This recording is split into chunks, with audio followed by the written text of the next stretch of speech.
प्रिय विद्यार्थियों, online class में आपका पुनः स्वागत है।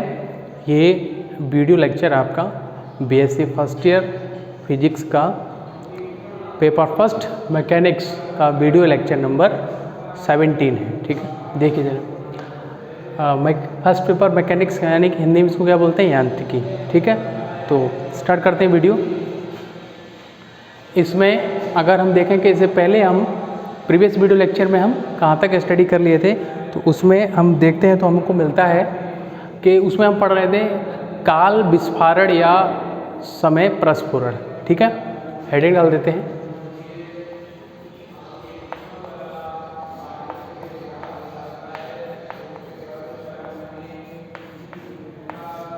काल विस्फारण या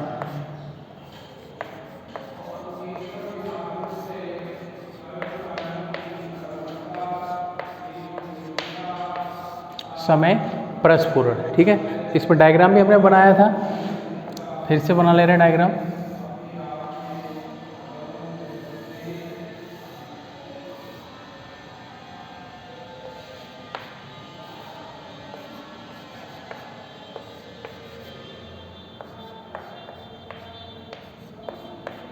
ये एस निर्देश तंत्र है और ये है आपका एस डैश। ये एस डैश इस एस के सापेक्ष धनात्मक एक्स अक्ष की दिशा में नियत वेग v से गतिमान है। ठीक है, ये थ्योरी पुरानी हो गई, कितने टॉपिक में हम इसी मैकेनिक्स पेपर में इसको पढ़ चुके हैं। ठीक है, तो अब इसमें कोई दिक्कत नहीं होनी चाहिए मेरे हिसाब से। और इधर थोड़ा बढ़ा के ये एक्स डैश हो गया और यहाँ हो गया एक्स और वाई हो गया। ठीक है, एक कोई हमने पी पॉइंट मान लिया। ठीक है, और ये पी पॉइंट कहाँ पर स्थित है, वास्तविक में ये पॉइंट है एस डैश निर्देश तंत्र में स्थित है। कहाँ पर स्थित है, एस डैश निर्देश तंत्र में स्थित है। ठीक, अब इस पॉइंट पी पर एस डैश निर्देश तंत्र में कोई घटना घटित हो रही है। ठीक है, कोई घटना घटित हो रही है, जैसे मान लिया हमने इसमें ये आपका इसमें जैसे हो गया ये आपका टी। ठीक है, T1 डैश और हो गया आपका ये T2 डैश। ठीक है, एक सेकेंड, चलिए देखिए। तो T1 डैश और ये हो गया आपका T2 डैश, यानी कोई भी जो घटना है वो दो समय पर घटित हो रही है। कोई भी घटना कहाँ पर, बिंदु P पर, एक बार T1 डैश और एक बार T2 डैश समय पर। ठीक है, कौन से निर्देश तंत्र की बात हो रही है वहाँ पर, एस डैश निर्देश तंत्र की। अब अगर हम यही घटना कहाँ पर देखें, एस निर्देश तंत्र के लिए देखें, तो वो कहाँ, वो कितने समय पर प्रेक्षित की जाएगी, T1 और T2 पर। ठीक है, तो T1 T2 और T1 डैश और T2 डैश क्या हो जाएंगे, ये आपके टाइम है, उन टाइम पर जो घटना घटित हो रही है उसमें। ठीक है, वो समय है ये। तो ये है एस निर्देश तंत्र के लिए और ये किसके लिए है, एस डैश निर्देश तंत्र के लिए। चलिए, अब हमने इसमें कुछ थ्योरी लिख ली थी। एस डैश निर्देश तंत्र एस के सापेक्ष वेग से गतिमान है, वो जो दो लाइनें लिखी जाती हैं उनके बारे में लिख लिया था। अब हम इसमें लिखेंगे, माना एस डैश निर्देश तंत्र में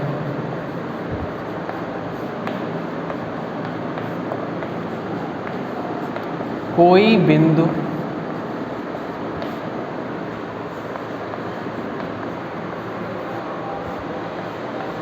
P स्थित है, कोई बिंदु P स्थित है जिस पर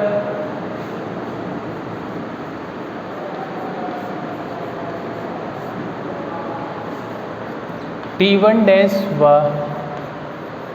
T2 डैश समय पर कोई घटना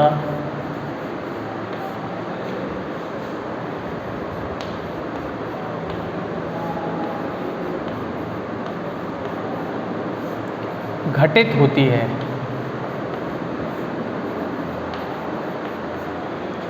एस डैश निर्देश तंत्र में कोई क्या है, बिंदु P है जिस पर T1 डैश और T2 डैश समय पर क्या होती है, कोई घटना घटित होती है। तब समय अंतराल, पहली घटना कब घटित हुई, T1 डैश समय पर, दूसरे T2 डैश समय पर। तो समय अंतराल को देखो किस पे, किससे दिखाएगा, T0 से। तो अब एस डैश निर्देश तंत्र में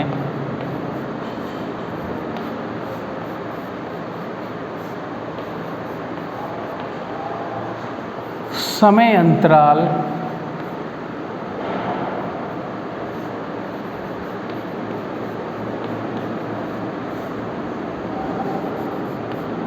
को T0 से व्यक्त किया गया,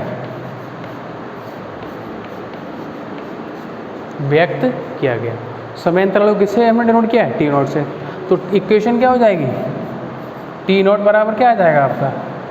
T2 dash minus T1 dash, यही तो आएगा, T2 dash minus T1 dash, ये आ गया। ये तो हो गई कौन से निर्देश तंत्र की बात? एस डैश निर्देश तंत्र की। अब उसके लिए थ्योरी लिखेंगे, चित्र को हटा सकते हैं क्योंकि वही सेम डायग्राम है, और T1 dash T2 dash T1 T2 को समझ ही लिया हमने। पॉइंट बी कहाँ स्थित है? एस डैश निर्देश तंत्र में स्थित है। चलिए हटा दीजिए इसको।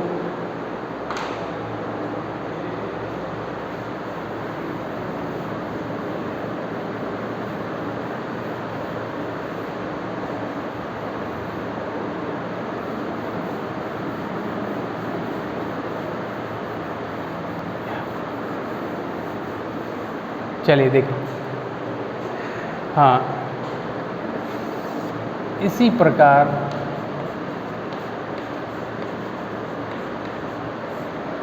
एस निर्देश तंत्र में यह घटना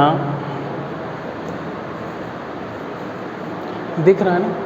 ठीक है, एस निर्देश तंत्र में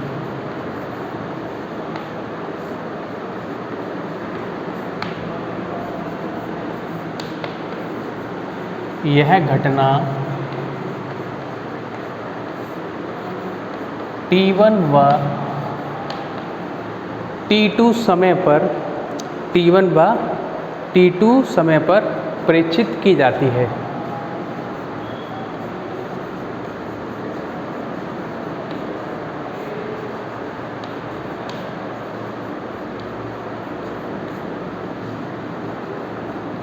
T1 बाई T2 समय पर क्या की जाती है? प्रेक्षित की जाती है। ठीक है, जबकि समय अंतराल को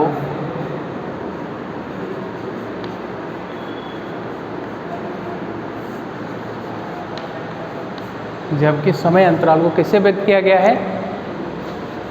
T से व्यक्त किया गया।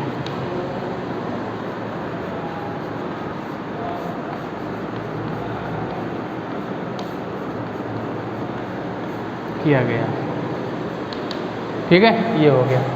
अब यहाँ से समीकरण क्या मिल जाएगा? इसको समीकरण डाल दो 1 और इसको समीकरण डाल दो आप 2। ठीक है, ये आ गया। ये आपका है समीकरण 1 T0 यानी एस डैश के लिए, और ये है आपका समीकरण 2 किसके लिए? T के लिए। ये एस डैश निर्देश तंत्र के लिए है और ये है आपका एस निर्देश तंत्र के लिए। ठीक है, इसको नोट कर लेंगे आप। हटा देता हूँ मैं।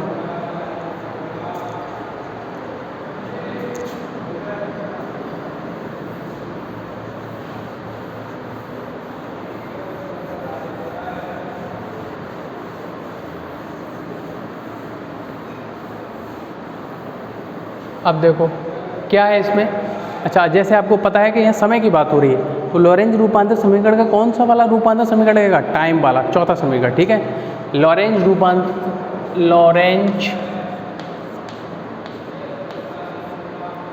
रूपांतरण समीकरण से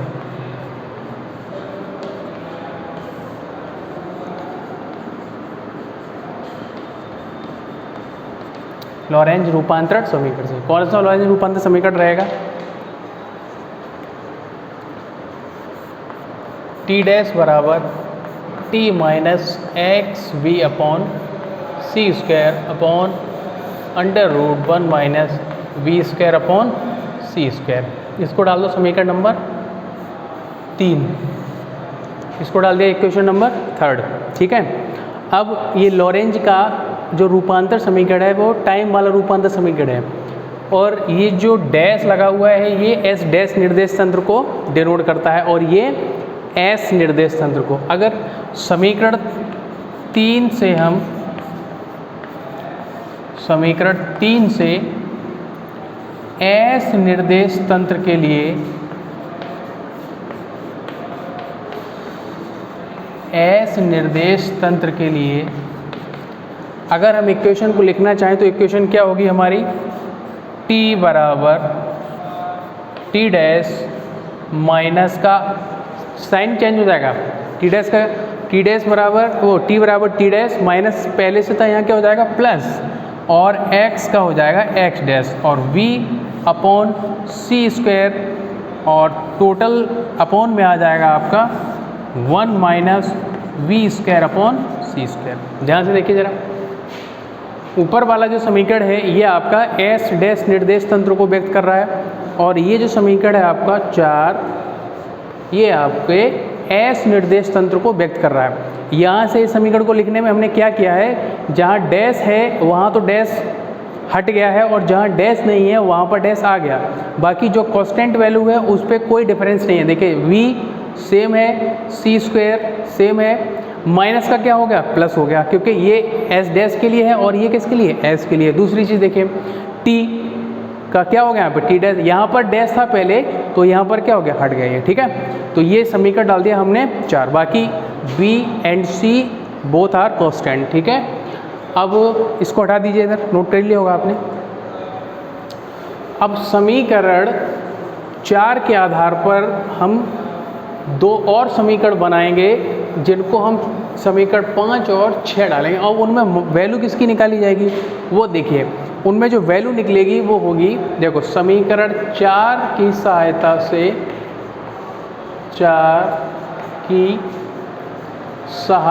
से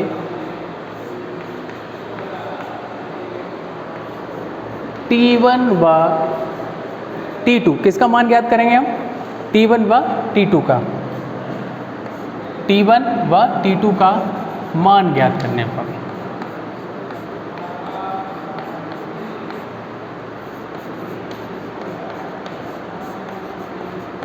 T1 व T2 को क्या ज्ञात किया हमने, मान ज्ञात कर लिया। कैसे करते हैं देखो, T की जगह क्या आ जाएगा T1, इधर क्या आ जाएगा T1 डैश प्लस x, ध्यान रहे x का x1 नहीं होगा क्योंकि समय पर हम डिपेंड कर रहे हैं ना कि पोजीशन पर।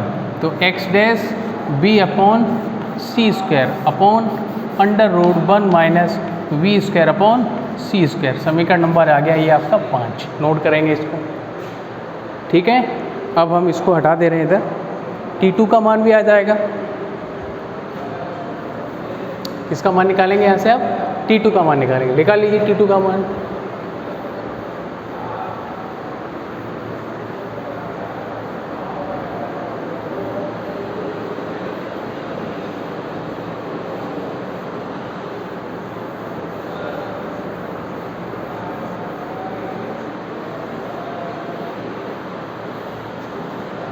T2 का मान रखिए, क्या आ जाएगा T2, देखिए T2 dash plus x dash v upon c square upon under root 1 minus v square upon c square. Equation number 6। समीकरण नंबर 4 और 5 में किसकी वैल्यू आ गई, T1 और T2 की, ठीक है।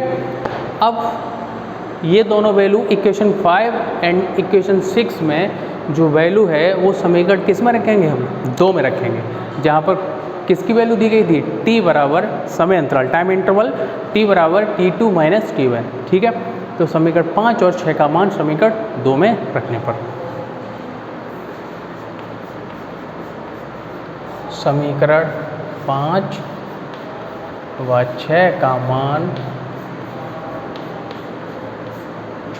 समीकरण 2 में रखने पर रखिए। इसको हटा देते हैं इधर।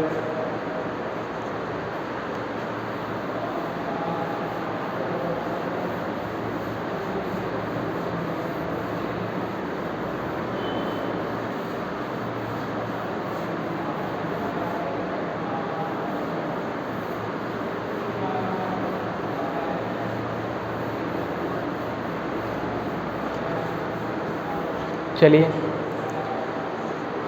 देखिए वैल्यू रखेंगे तो क्या मिलेगा, t बराबर T2 plus x dash v upon c square upon under root 1 minus v square upon c square, ये वैल्यू मिलेगी। और इसको ब्रैकेट में क्लोज करो, minus T1 plus x dash v upon c square upon under root 1 minus v square upon c square. ठीक है, तो समीकरण 5 और 6 का मान जब 2 में रखा तो हमें क्या मिल गया, ये समीकरण मिल गया। ठीक है, अब इस समीकरण को और सॉल्व करते हैं। जब हम इस माइनस को ब्रैकेट में मल्टीप्लाई करेंगे तो ये माइनस का होगा और ये किसका, ये भी माइनस का, दोनों क्या हो जाएंगे माइनस के। तो t बराबर, इसको ऐसा ही लिख लीजिए, x dash v upon c square upon under root 1 minus v square upon c square, ये आ गया आपका। देखो अब एक चीज़ और थोड़ा सा देख लीजिए, यहाँ अगर डिनोमिनेटर की बात करेंगे यानी कि हर की बात करेंगे तो यहाँ पर हर और यहाँ पर हर दोनों कैसा है, समान है, यानी कि इन दोनों को हम क्या लिख सकते हैं, एक साथ लिख सकते हैं। चलिए तो पूरा एक साथ लिख दे रहे हैं, ये तो यहाँ पर ये एक साथ लिख दिया। अब यहाँ पर इसको ब्रैकेट को ओपन करो तो ये हो जाएगा माइनस का T1 और ये माइनस का x dash v upon c square. अब जब आप इस समीकरण को ध्यान से देखेंगे तो आपको ऑटोमेटिक क्लियर हो जाएगा कि इसमें कोई 2 स्टेप जो है कैंसिल हो रहे हैं। कौन से स्टेप कैंसिल हो रहे हैं, एक तो ये है माइनस का और एक है ये प्लस का, इससे ये कैंसिल हो गया। ठीक है, रिमेन्स पार्ट को लिख लेंगे इधर, इसको हटाओ पहले।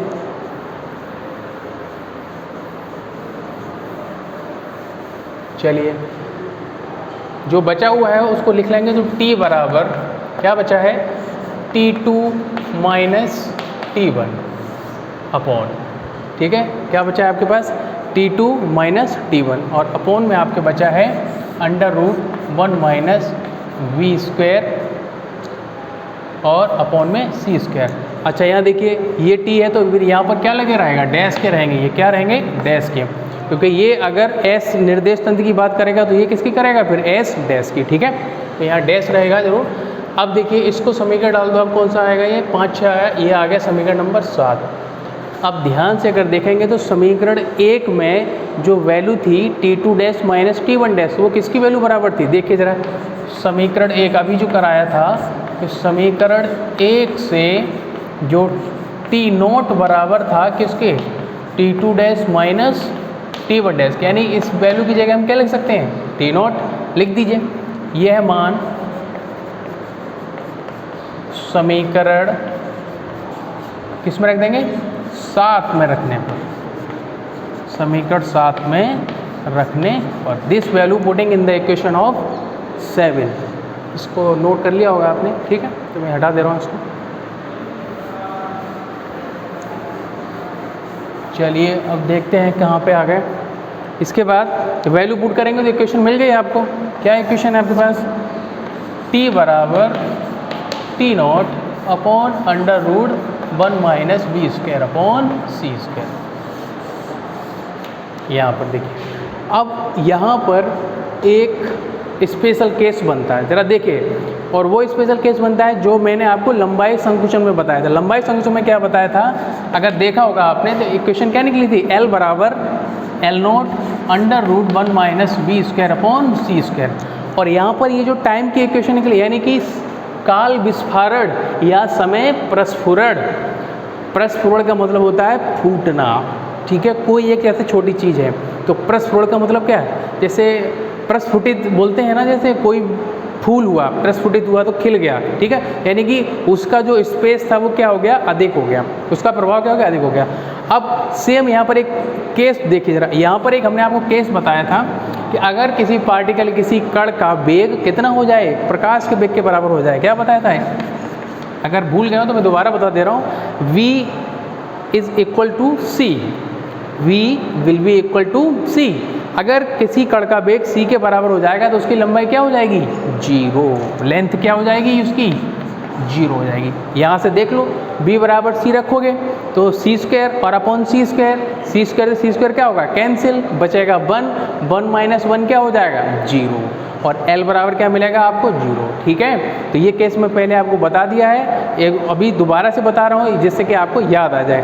तो अगर किसी कण का वेग क्या होता है, प्रकाश के वेग के बराबर हो जाए, इस पर रिसर्च चल रही है, ठीक है। इतना सोचना नहीं आप, ये आपके सब्जेक्ट का जो है नहीं है, ठीक है, आगे ऊपर सब्जेक्ट का है। तो बस याद रखो आप कि अगर किसी पार्टिकल की वेलोसिटी प्रकाश की वेलोसिटी के बराबर हो जाएगी तो उसकी लेंथ क्या हो जाएगी 0, ठीक है। अब इस पे आ जाओ, अगर किसी पार्टिकल का वेग, यही केस इसमें अप्लाई करो, अगर किसी पार्टिकल की वेलोसिटी किसके बराबर हो जाए, स्पीड ऑफ लाइट, प्रकाश के वेग के बराबर हो जाए, वैल्यू पुट करो, v बराबर क्या आ जाएगा c, तो c² कैंसिल 1 - 1, अच्छा T0/0। अब आपको ये बात पता है कि if any number divide by 0 then we get infinite, यानी कि अगर किसी भी संख्या में आप 0 का भाग देते हैं तो क्या प्राप्त होता है आपको, इनफाइनाइट प्राप्त होता है। यानी कि देखो एक चीज़ और आपके सामने नहीं आ गई कि लंबाई तो उसकी 0 हो जाएगी, अगर किसी कण का वेग c के बराबर हो जाए तो लेंथ तो उसकी 0 हो गई, बट उसका समय क्या हो गया, इनफाइनाइट हो गया, अनंत हो गया, ठीक है। क्या हो गया, उसका समय हो गया अनंत। अब इसके लिए एक आपको छोटा सा एक एग्जाम्पल देते हैं, ठीक है, हंसी का एग्जाम्पल है, थोड़ा सा देखिए क्या है। अगर जैसे हॉस्पिटल में आप जाओ, ठीक है, और हॉस्पिटल में आप रहते हैं, पेशेंट वगैरह रहते हैं, और बहुत से पेशेंट ऐसे होते हैं जिनकी समय सीमा जो है बिल्कुल ख़त्म होने वाली होती है, यानी कि वो मरने वाले होते हैं। तो आप ऐसे पेशेंट के पास जाओ जो बिल्कुल जो है मरने वाला हो, या 2-3 मिनट के बाद उसको बुलाओ और डॉक्टर को बोलो कि आप हटो, ठीक है, इसको हम सही करते हैं। तो अब डॉक्टर कहेगा कैसे सही करोगे, तो उसको क्या करना है, आपको सिर्फ एक काम करना है, वो संभव नहीं है लेकिन एक एग्जाम्पल को बताने के लिए आप ये काम कर सकते हो। डॉक्टर को बोलो आप हटिए, इसका इलाज हम करते हैं। उस पेशेंट को, जो पेशेंट 1 मिनट पहले 1 मिनट बाद मरने वाला है, उसको उठाकर फेंक दो, किसके बराबर, उसको उठाकर फेंक दो और स्पीड दे दो उसको कितनी, c, स्पीड ऑफ लाइट के बराबर अगर आप उसको फेंक देंगे तो उसका समय आपको पता है कितना हो जाता है, अनंत। वो जो 1 मिनट बाद मरने वाला था वो कभी भी फिर उसकी मृत्यु नहीं होगी, क्योंकि उसका टाइम क्या हो गया है, इनफाइनाइट हो गया, ठीक है। लेकिन अभी तक ऐसा कोई भी एपरेटस, कोई भी ऐसे एक्सीलरेटर, त्वरक उपलब्ध नहीं है जो कि किसी भी कण को कितना वेग दे सके, c। अभी तक जो हाई स्पीड है पूरे वर्ल्ड में, सबसे अधिक जो वेग है वो क्या है, प्रकाश का वेग, ठीक है। तो ये एक सिर्फ एग्जाम्पल था आपको समझाने का, अभी इस पर रिसर्च चल रही है, और भी है। इसका एक और तीसरा पार्ट रहता है, वो आपके सिलेबस में, वो सेकेंड ईयर में पढ़ोगे, वो है आपका, मैं डायरेक्ट फॉर्मूला बता दे रहा हूँ, ठीक है, इसको हटा के फॉर्मूला बता दे रहा हूँ। क्या फॉर्मूला रहता है, 3 चीज़ें रहती हैं, ठीक है, लेंथ 0, टाइम इनफाइनाइट और मास द्रव्यमान। फॉर्मूला रहता है m बराबर m0/√1 - v²/c²। इसको आपेक्षिकीय द्रव्यमान बोलते हैं, रिलेटिव मास बोलते हैं। यहाँ पर भी केस क्या बनेगा, इनफाइनाइट। 3 चीज़ें आप देख लो, लेंथ 0, टाइम इनफाइनाइट अनंत हो गया, और उसका द्रव्यमान क्या हो जाएगा, अनंत। अब अनंत द्रव्यमान से कोई लड़ नहीं सकता, ठीक है, ध्यान रखना। तो अब आप इतना ही समझिए। तो काल विस्फारण का हमारा क्लियर हो गया कि यहाँ पर जो T0 बराबर, ये हमने वैल्यू पुट करने के बाद क्या आ गया था, जो इक्वेशन हमारी आई थी वो क्या है, काल विस्फारण को व्यक्त करती है, ठीक है। तो नेक्स्ट वीडियो में नेक्स्ट टॉपिक आपका, ओके, थैंक यू।